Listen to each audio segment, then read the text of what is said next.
also professionals who were checked out by the professionals, and Andre is full of personality. He was the concertmaster of the Hollywood Orchestra. He lives in California, and he also was all over Europe in opera orchestras throughout his early career. So he's a great guy who's never had a chance to meet him.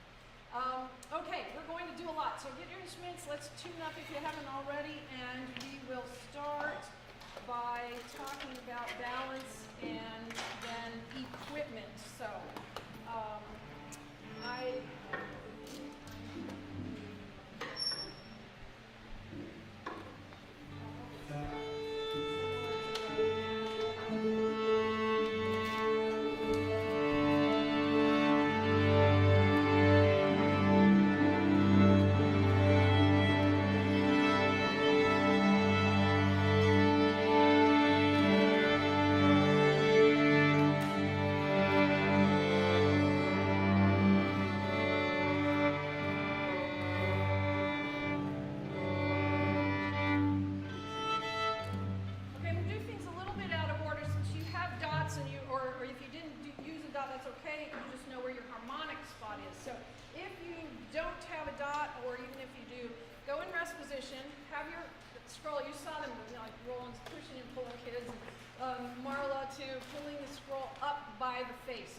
Rolland always said it.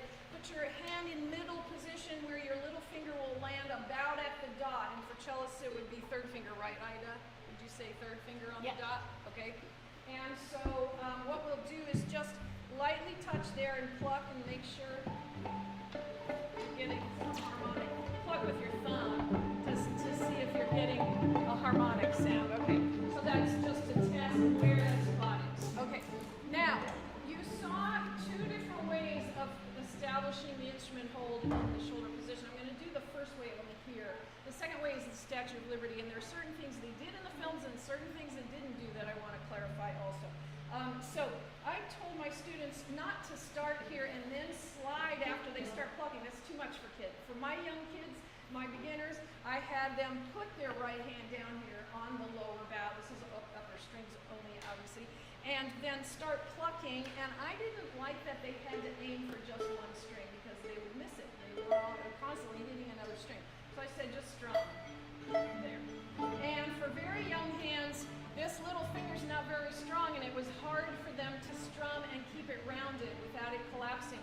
So for those kids, I would say use the third finger. And you saw that on the film, that there was a time where he said use the third finger. So whichever finger your students are ready for. Let me say one more thing about left hand, and we'll get into this in a later chapter.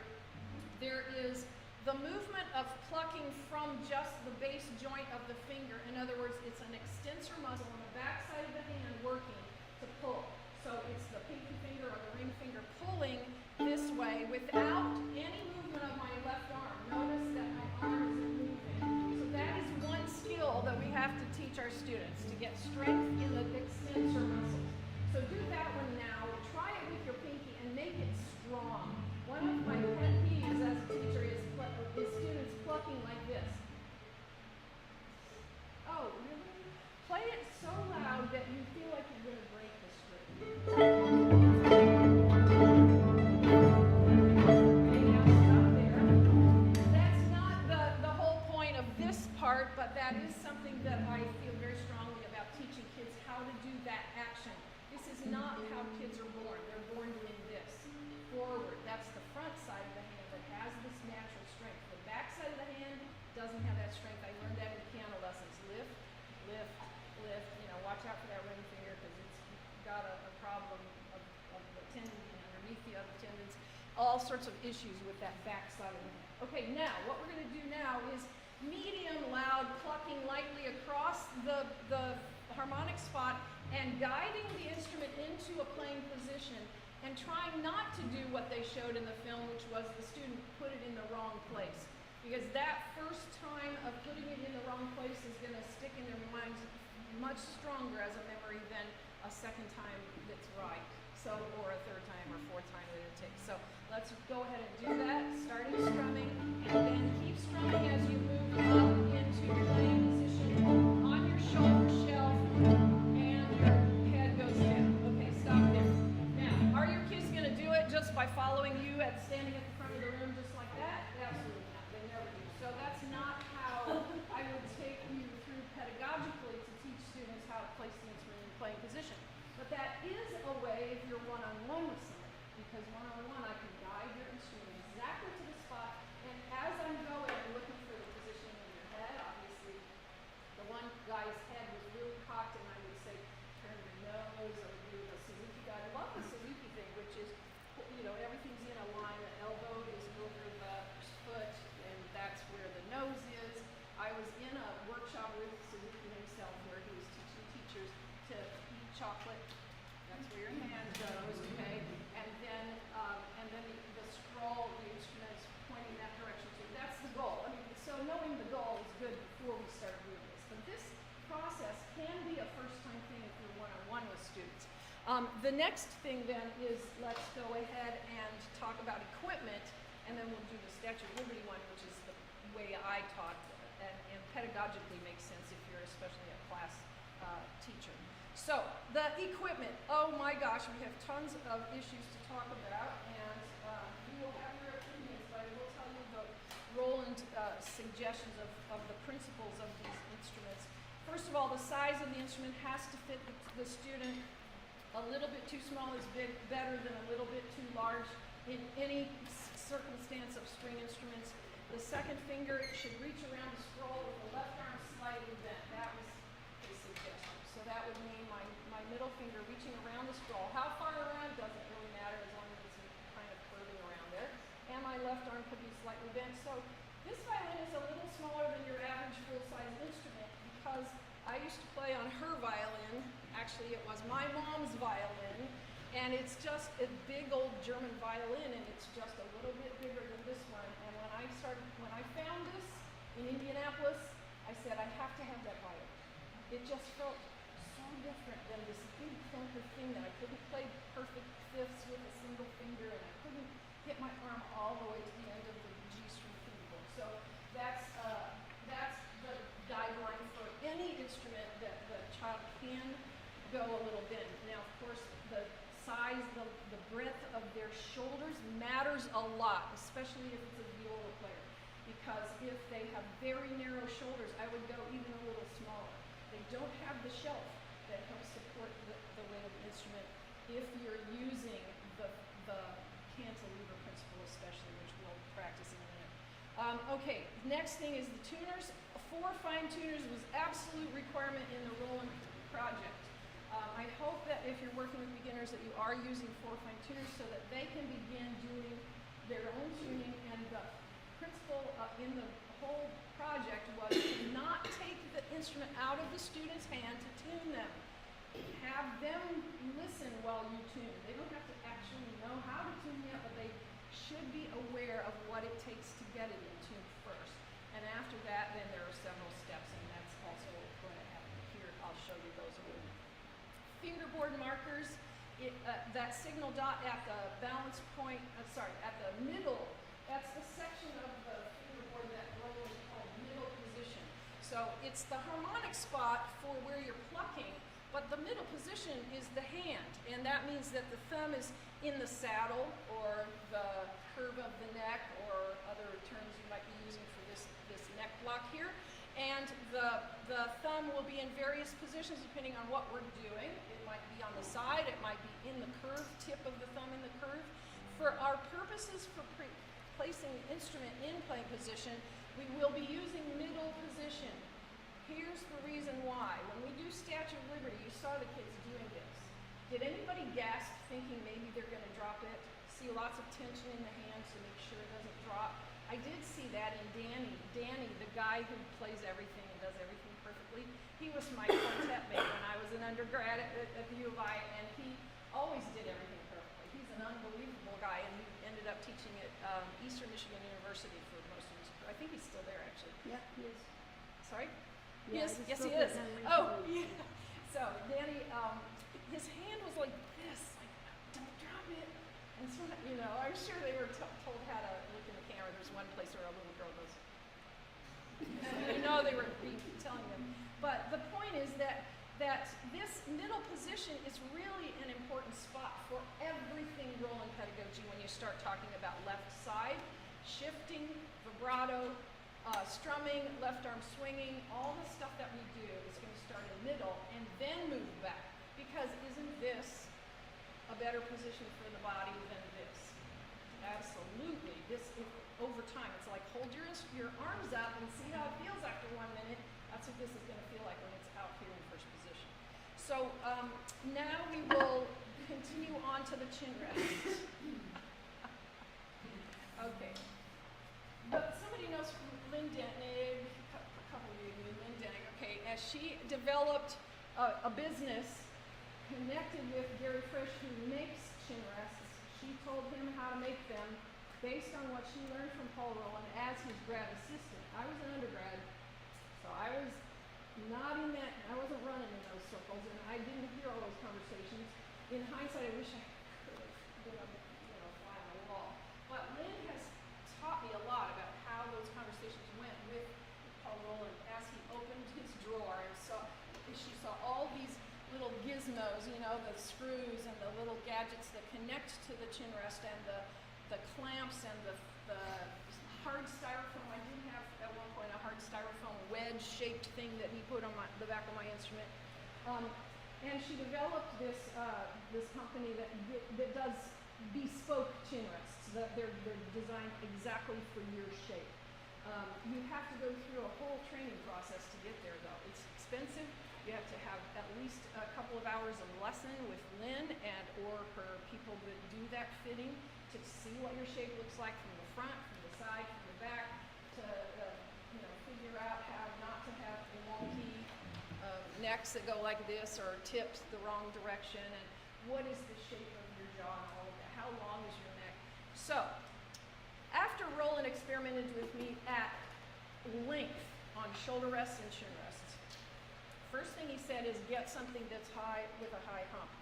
This, unfortunately, I'm sorry the printing is so tiny on this little box that's on your handout, but if you have the Teaching of Action book, it's on page 62, and on that page you'll see it larger, and you'll see shapes of things and advice that he gives for different things. I want to highlight just a few things. Anybody need a book right now?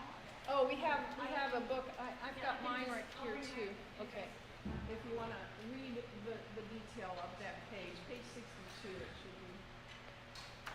So what he said is this chin rest is the chin rest for generally just about everyone. Not the height necessarily, but the shape. Notice how my chin rest is higher here and lower here. If you have a chin rest that goes straight across that's of any height at all, it's going to bump into this jaw bone joint right here. So what I need is for my jawbone joint to kind of snuggle down in this lower part of the chin rest. And you'll see, if I'm pointing right there, you'll see that that's what goes right into that spot. That's why it needs to go down. So if any of your students is complaining about pain at that spot, they don't tell you exactly where because they don't know exactly where sometimes, but they'll be making faces. And maybe it's because you've got this straight across back side of the chin rest. Now, that's not so much of a problem if it's really a low one. You know those little dish chin rests that had X's on them? That's almost all I ever had. The music stores always put those on because I guess they were inexpensive and they didn't do much of anything to help the child out for helping support the instrument in this cantilever way. We should be able to support the instrument this way with the force. This is a physics force coming in this direction, about 45-degree angle, into the hump. If there's no hump there, there's no way that the child who's losing hold of the instrument is going to be able to hold it up without the help of the left hand. However, 90+% of what we do when we play is held with the left hand, so is that a big deal? No. So that may be why sometimes I was able to use those chin rests with my students and still get good results because then they just didn't ever shift down, for one thing, because that's where you need to have a a little more of that diagonal force. And number two, they just always had to have their thumb there, or they would lose it if they let go. Okay, that brings me to, let's all just try this cantilever principle right now. Hold your instrument up into playing position this way. Get it comfortable. Nod yes. Say no. Put it back there. That's a way to test, by the way, for good flexibility in kids' necks so they're not clamping down. And now, let go just for 2 seconds. I don't trust my students ever because I've had them crash to the floor. So just 2 seconds, 1, 2, put your hand back. Try it again now with 5 seconds. 1, 2, 3, 4, 5. And I always tell them, you know, if you're in front of me, and violas, by the way, viola, yeah, have a slightly different physical thing going on with the thickness of the instrument and also the size of it and the weight of it. All that causes a little bit of it to be a little bit down a little farther. So be kind to your viola players, that they will not hold it exactly in the same position as the violinist. Okay, so now take, with that nice position you have, take 2 fingers and bring it toward the hump or toward your neck, about where you think the physical force needs to be, and let go with your left hand. And now just rock it a little bit, like your head is not holding the instrument right now. It's just your fingers on your chin rest coming in this direction. Now replace your fingers with your jaw and let go again.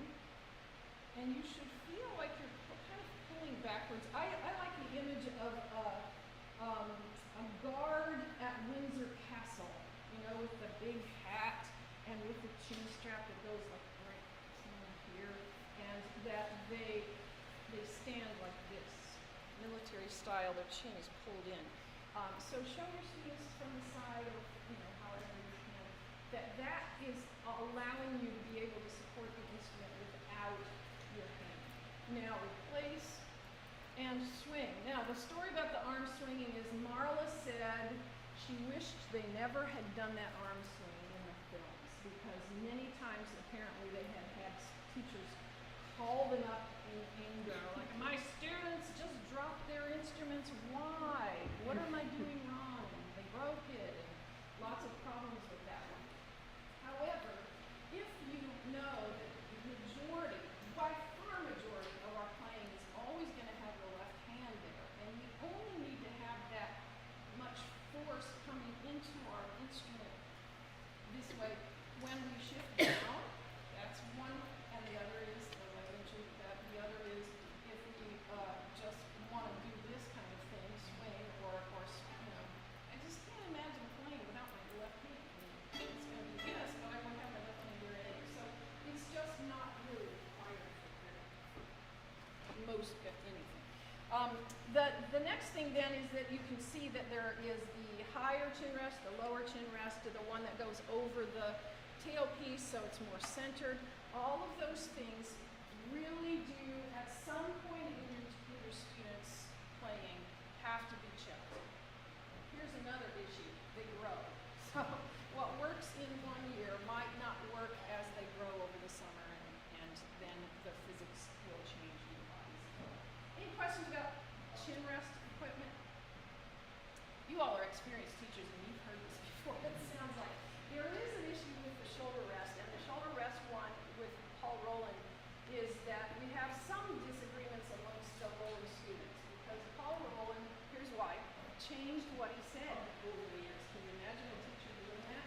I've always changed what I said because I learn new things all the time, and so I will say something one time that really works for me, and then other times it may not work so well. And so this time I am going to talk about the shoulder rest that he gave you as hard wedges.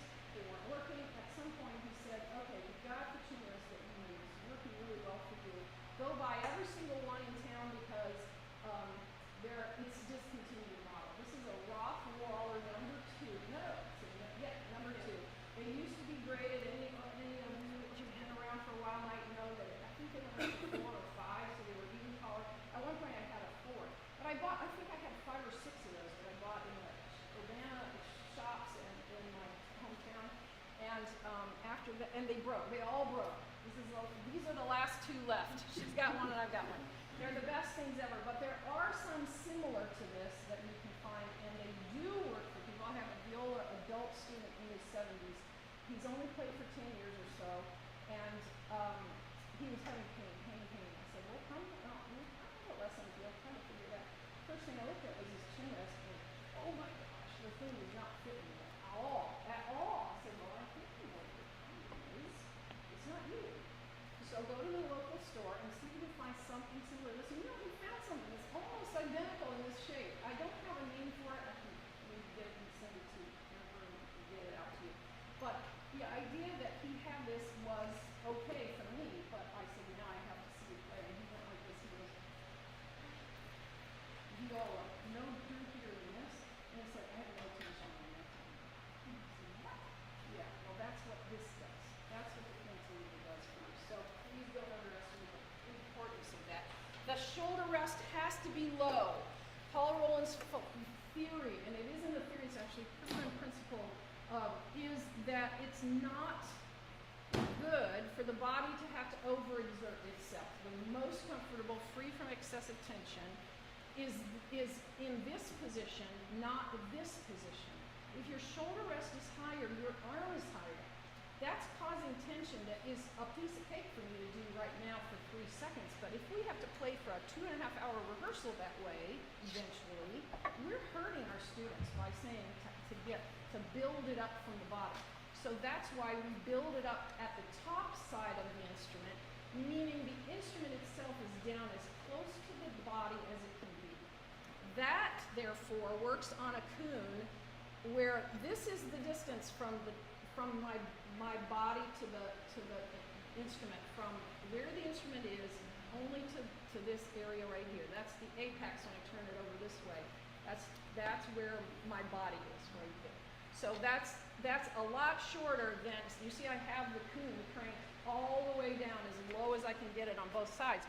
But what's going on under here and over here is not so important. It's important right there where the height of your shoulder. So, I'm just going to insert Go that ahead. for cello, Yeah. this height of your shoulder, sort of the equivalent is thinking about the height of your and the length of your end pin. I've seen lots of kids over the years with their end pins way too long and they're reaching back to first position, just like you don't want to be reaching up on the violin. And so the length of the end pin really matters. First position needs to be sort of right here in front of you so that you're not reaching back for it. This puts incredible tension on your arm.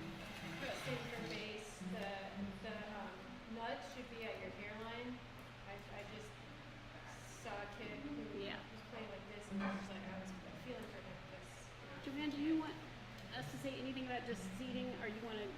in a second, I want to Okay. just make sure that I finished. I got shoulder we're pads. Oh, 15 minutes. yeah, actually, go ahead and talk, because using a mirror is how you.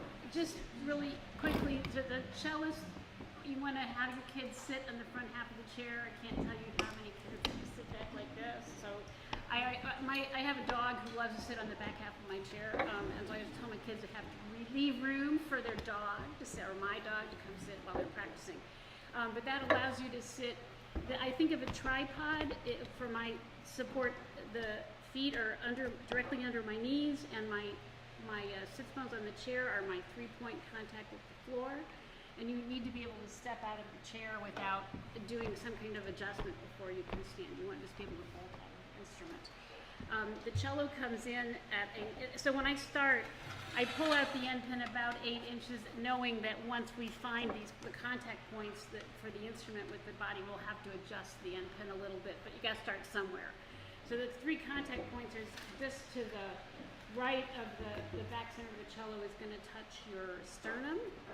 So that's your helpful thing, so that this doesn't get so high. If this contact point is up here, you're setting your kid up for a lot of tension. So it touches the sternum bone.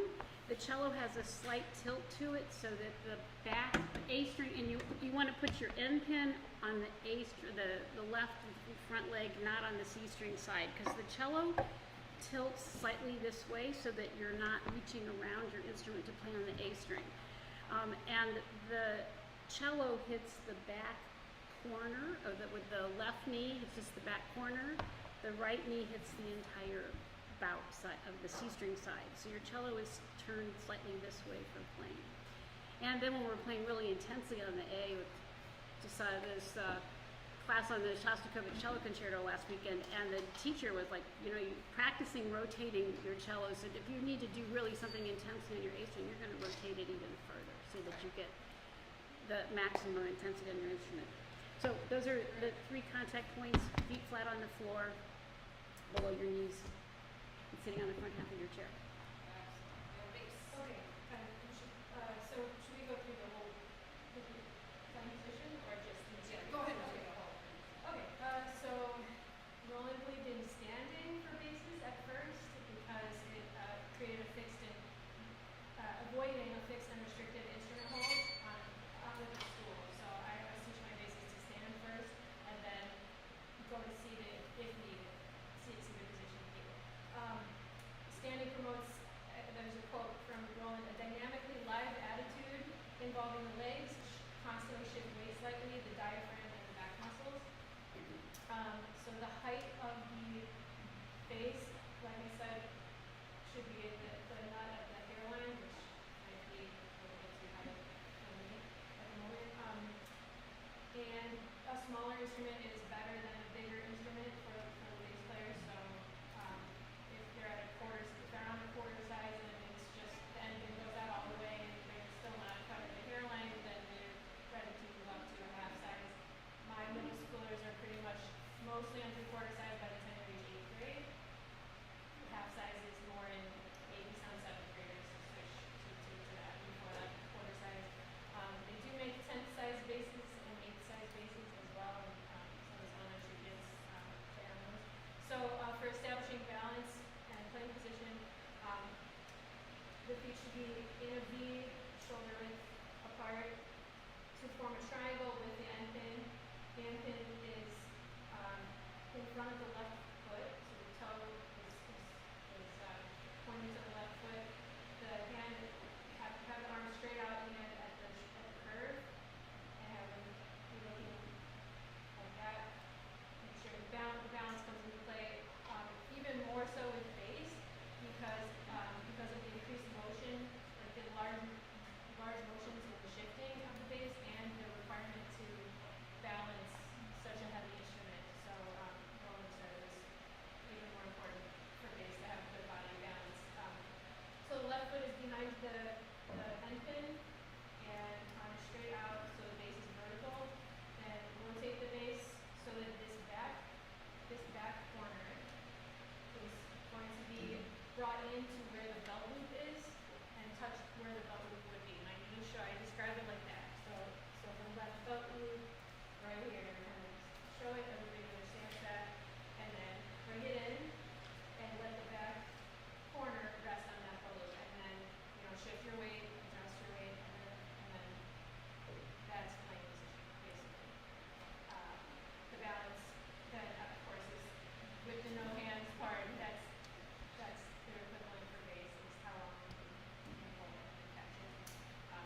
Try that a few times and see what happens. And they pick up on that. And then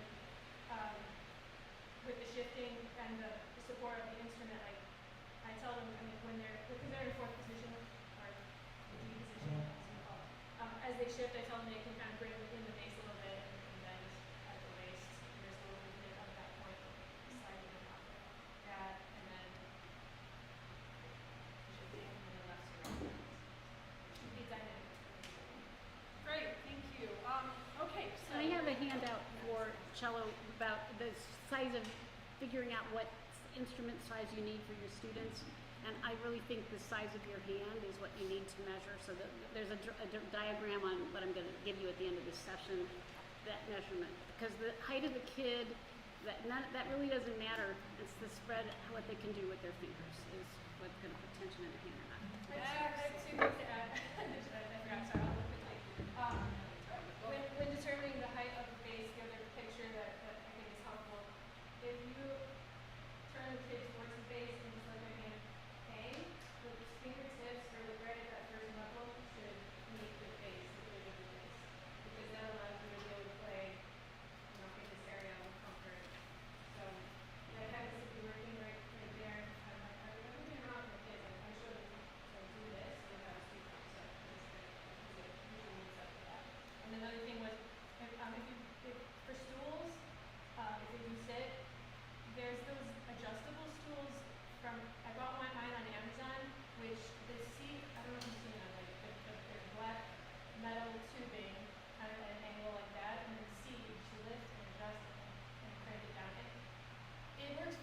too. Yeah. It's wonderful for the bases to just, it works for everybody in adjustable, 100% adjustable.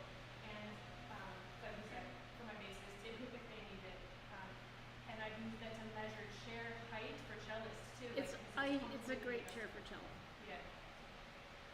Okay, well, this is going to be a whirlwind. So take your instruments now, violins and violas, put it in rest position. Go with me this way. Slide your X along the top side, the E string or A string of the viola side of the fingerboard. Slide, slide, slide. And come up to middle position where your little finger will pluck. And that's how you would begin to shape the left hand into a position where they're going to actually be in playing position with the X. Mimi's wide, if you know her, Indiana University calls that the magic X.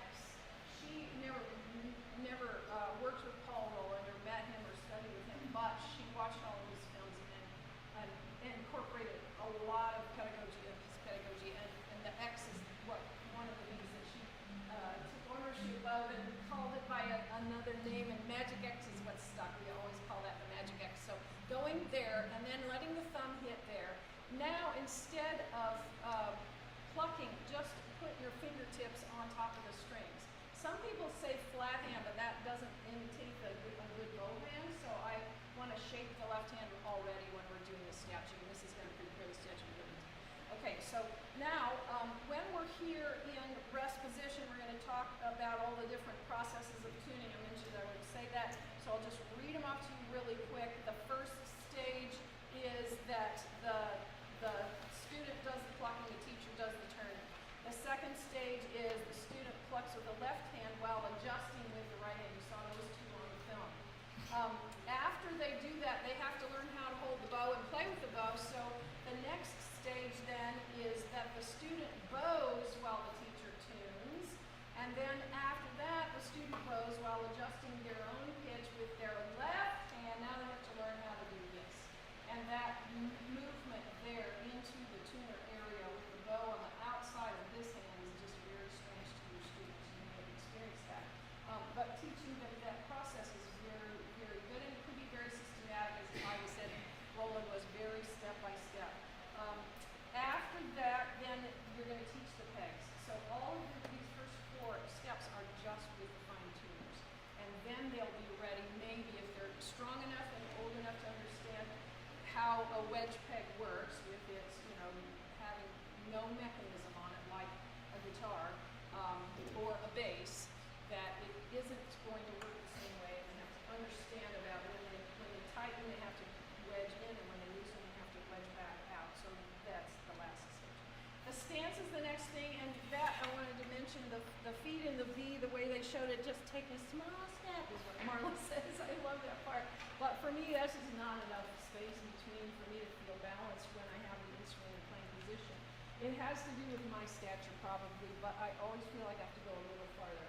And the debate always is going to occur, do you go forward and left like the film, like Rolland suggests in Suzuki, or do you go just to the side? Is this a bad position? Absolutely not. We're in the business of making things work for people, and making them work free from excessive tension for people, and making them work so that they feel comfortable and don't injure themselves. So wherever those feet land is a good guideline. So everybody stand up, have your instrument in rest position, and just march in place. And when I say stop, stop marching and look down. So march, march, march, march, march, march, march, stop, look down. However far apart your feet are, just go a little farther. That's how I tell my students, just go a little farther. And now if you want that foot to be a little in front, you can do that too, because then you're going to kind of rock, not exactly side to side, but a little bit of a diagonal. So that's it's not magic. That's just a really good, sort of makes sense kind of thing. Now that you're in a good stance, can you take your instrument toes and over this? Violin and violas, just imagine you have a case. We're going to actually first do a case walk by resting on our head. I would do this with the actual case, and now bring it down this way. And when I do it with the actual case, I do it holding this way. You saw the kids do the case walk on the film, and I think some of them were holding like a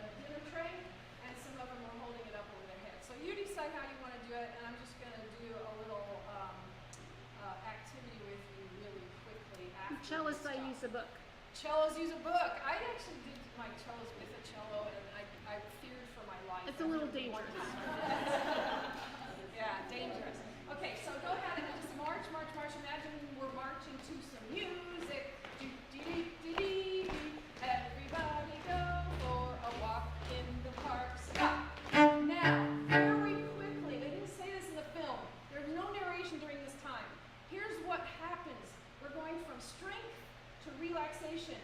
Quickly, you're going to put your case down, and now you're going to pick up your instrument, and you're going to put it in playing position and feel how light it feels. Doesn't it feel light? It's weightless. Okay, that's the idea of case walk, but why not get some rhythm training going in there? So we're marching with a beat.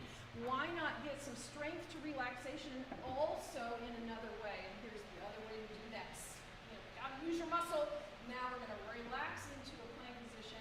Does anybody know what I'm thinking? What would be next in that strength to relaxation action? What can we do in that way of placing the instrument?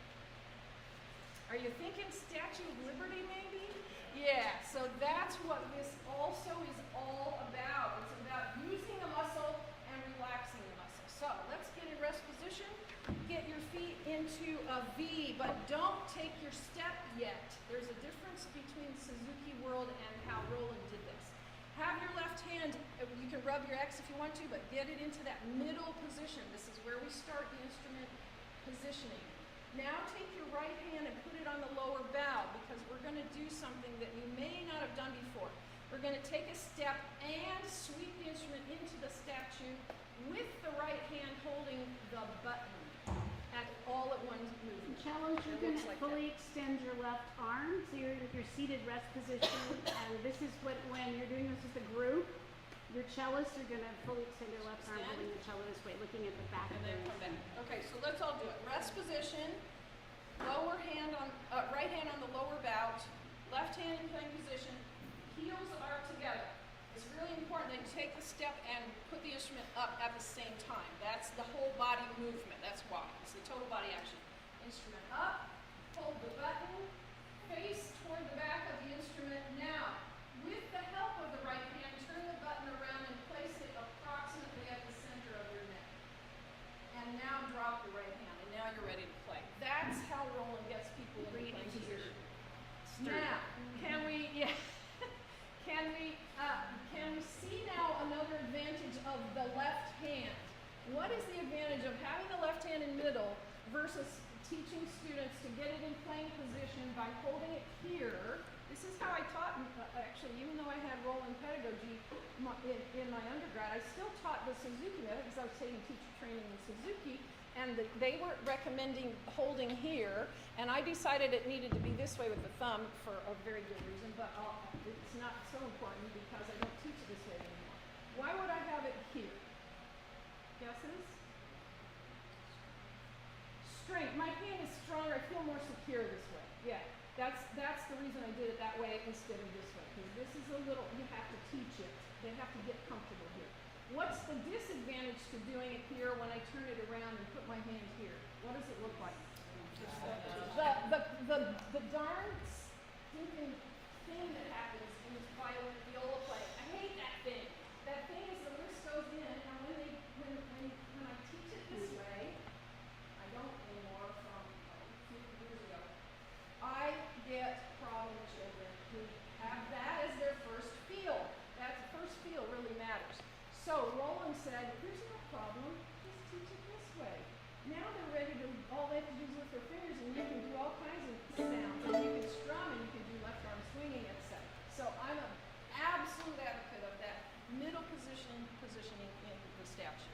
And the sweeping of the foot at the same time as the instrument going up is the whole body action. So it's all involved in just one simple, maybe two little changes from what the other Statue of Liberty looked like that I okay, and then You got 2 minutes, Joanne. what do I want to do next? I think the best thing I can do next is left arm swinging, and so I want to show you what that looks like. You may have wondered what Minnie Moo, and does this mammoth have a name? Ellie. And graffiti are doing up here. Do you know what these are here for? They're here for left arm swinging. I'll use my mini moo. Ellie is that yours? Oh, okay, that belongs to Jennifer, and graffiti belongs to Sam. We all take our animals wherever we go because the hammock swing is, how fun is that? And so I'm gonna throw mini moo to you. You can just try that on your instrument. And would somebody like to take Ellie? I want to throw Ellie. It's a little big. She's a little big. And graffiti? You want to take? Who wants graffiti?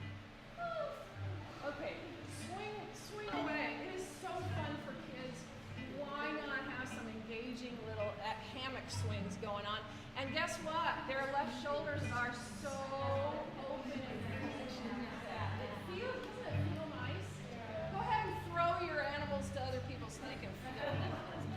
And then the last thing is shuttling back. Then after middle position, then you will be ready with the help of your right hand holding to move back and do the swinging in lower position. And then back to middle again. So right from the very first lesson, they already know first, second, third, fourth, maybe fifth position, and maybe a couple lessons later you get them to the top of the figure. Why not? It's so easy. Okay, we need to move on. We have some bow action next. While we're shutting down, I wanted to show a position this from power to release.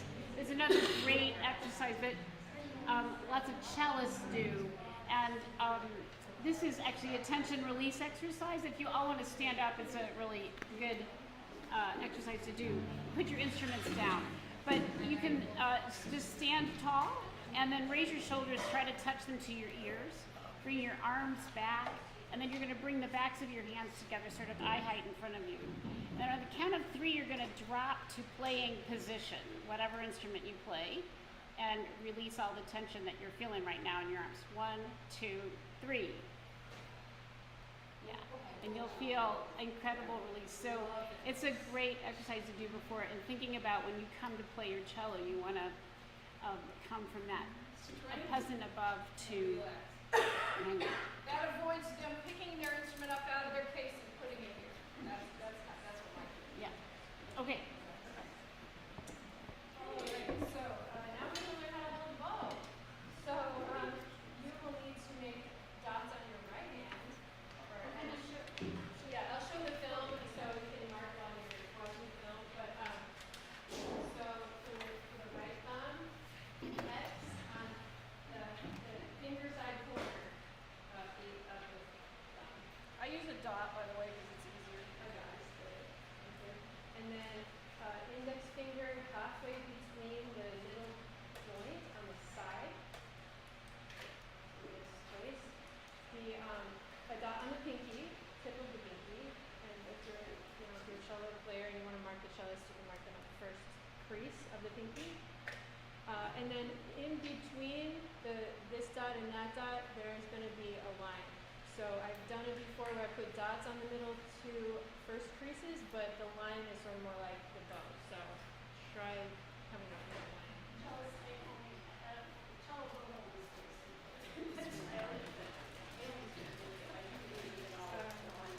You also need to take one of these.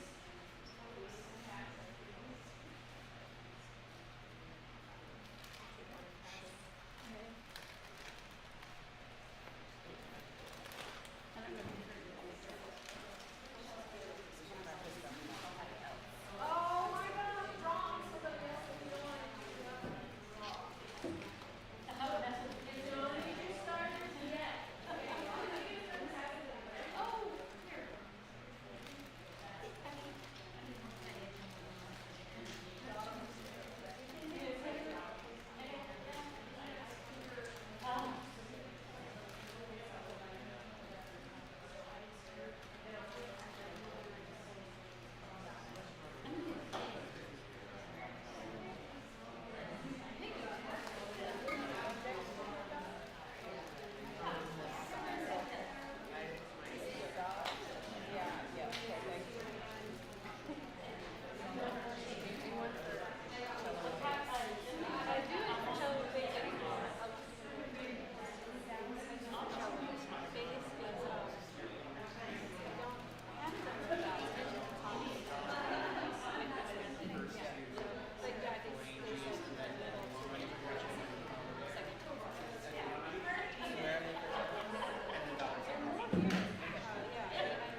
In the production of beautiful sound,